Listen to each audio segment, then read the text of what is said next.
मित्रांनो, हे बघा चिमणी आहे. हा, बघितलं का? ही चिमणी.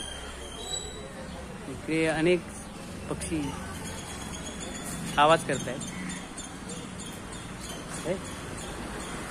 आता या पक्ष्यांचं खाद्य काय? तर आळ्या, किडे, बकोडे, अन्न, धान्य सगळं मिश्र आहार असतो त्यांचा. आणि बघा आता या मटक्यात, या माझ्या वाढवलेल्या झाडात किंवा मला भेटलेलं झाड, याच्यात वरून ही आळी पडली. बघा कसं निसर्गाची करामत आहे.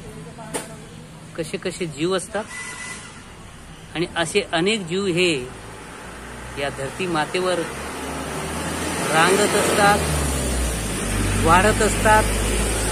आणि ही साखळी एकमेकांना खाण्याची, ही साखळी चालतच असते. बघा कसं जीव आहे तो. हा व्हिडिओ काढण्याचे कारण एकच की ही आळी म्हटलं कुठून पडली. बघतो तर ती वरून, या झाडावरून पडली. आणि ते कशी तयार होते ते ईश्वराला माहिती. हे बघा, ही दुसरी पडली आता. हे बघा, वरून पडतात त्यांना माहित नाही कुठे पडायचं, काय पडायचं. डायरेक्ट हवा आली की ते खाली पडले. आणि व्हिडिओचं तत्व कारण एकच की ही जी साखळी आहे, ही पक्ष्यांची म्हणा, प्राण्यांची म्हणा, एकमेकांना जे त्यांचा आहार असतो तो मिळत असतो. आणि निसर्ग देव हे सगळं चक्र चालवत असतो. तर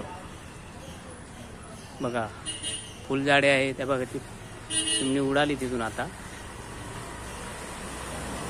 ओके, आता ही आपली साधी चिमणी आहे का? हा, ही साधी चिमणी आहे,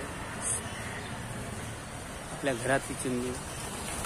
फुलपाखरं सुद्धा दाखवतो तुम्हाला. हे बघा, इथे फुलपाखरं दिसत आहेत आपल्याला. फुलझाडं असले की फुलपाखरं येतात.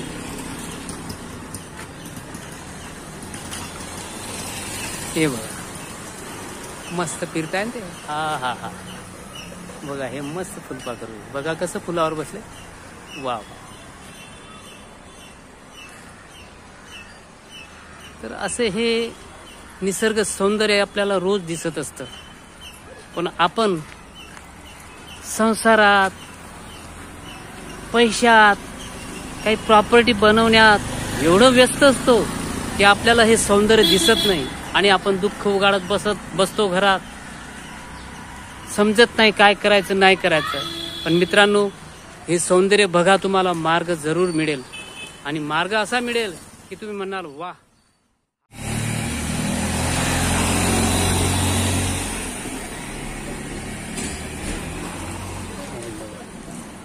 हे किती सुंदर आडी आहे. गोगलगाय सारखी दिसते पण ती गोगलगाय नाहीये, आडी. तिला आम्ही आता तिकडे गवताकडे सोडतो. तिचं नशीब एवढे दिवस जगेल, ईश्वराच्या कृपेवर तिला सोडतो.